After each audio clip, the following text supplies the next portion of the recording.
কাতারের দেয়া নতুন এয়ারফোর্স ওয়ান উড়োজাহাজে প্রথমবার ভ্রমণের মাধ্যমে এর উদ্বোধন করেছেন যুক্তরাষ্ট্রের প্রেসিডেন্ট ডোনাল্ড ট্রাম্প। বিলাসবহুল অত্যাধুনিক এই বোয়িং উড়োজাহাজের দাম প্রায় $40 কোটি। এই উপহার নিয়ে বেশ গর্বিত ও উচ্ছ্বসিত ট্রাম্প। এ বিষয়ে বিস্তারিত জানাচ্ছেন সহকর্মী ইশরাত সুমা।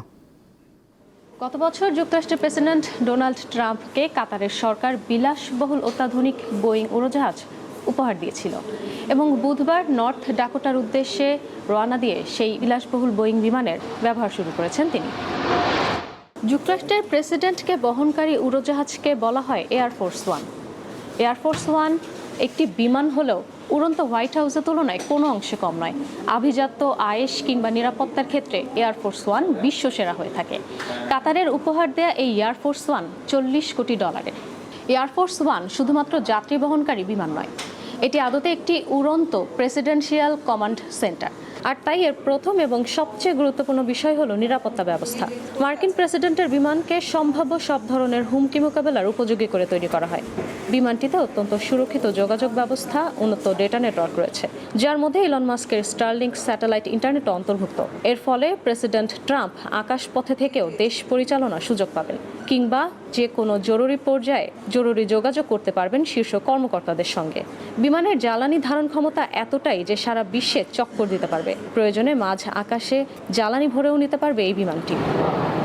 এয়ারফোর্স ওয়ান এই বিমানে রয়েছে প্রেসিডেন্সিয়াল সুইট, তারপর রয়েছে মেডিকেল কক্ষ, সম্মেলন কক্ষ এবং রান্নাঘর, যে রান্নাঘরে 100 জন পর্যন্ত মানুষের জন্য রান্না করা যায়।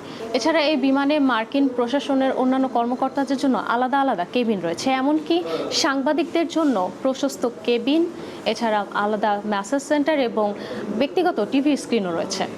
তবে ট্রাম্পের এই উপহার গ্রহণকে নিয়ে যুক্তরাষ্ট্রের নৈতিকতা, সংবিধান কিংবা নিরাপত্তা সংক্রান্ত নানা বিষয়ে প্রশ্ন এবং বিতর্ক শুরু হয়েছে। ট্রাম্প বিরোধীরা বলছেন ট্রাম্পের এই পুরস্কার গ্রহণটি আসলে দেশটির জন্য স্বার্থ বিরোধী এবং নিরাপত্তা বিরোধী। তবে এসব সমালোচনাকে থোড়াই কেয়ার করছেন ট্রাম্প। তিনি এসব সমালোচনা উড়িয়ে দিয়ে বলছেন, এত দামি এবং এত বিলাসবহুল উপহার না নেওয়াটাই বরং বোকামি। এ বিষয়ে ট্রাম্প আরও বলেছেন, অন্যান্য দেশের বড় বড় নেতারা যেখানে উন্নত এবং বিলাসবহুল উড়োজাহাজ ব্যবহার করছেন, সেখানে যুক্তরাষ্ট্রের প্রেসিডেন্ট 35 বছরের পুরনো বোয়িং উড়োজাহাজ ব্যবহার করছে। আর তাই বিরক্ত হয়ে ট্রাম্প নিজেই কাতারের রাজ পরিবারের সঙ্গে যোগাযোগ করেছিলেন এবং তাদের কাছ থেকে উড়োজাহাজটি বিনামূল্যে উপহার হিসেবে সংগ্রহের ব্যবস্থা করেছিলেন। বোয়িং বর্তমানে মার্কিন প্রেসিডেন্টকে বহনের জন্য আরও 2টি উড়োজাহাজকে পরিবর্তন আনার জন্য কাজ করে যাচ্ছে। তবে সেগুলো প্রস্তুত করতে আরও 2 বছর লাগবে। তবে ততদিন পর্যন্ত মার্কিন প্রেসিডেন্ট ট্রাম্প উপহার পাওয়া এই উড়োজাহাজটি ব্যবহার করবেন বলে ধারণা করা হচ্ছে।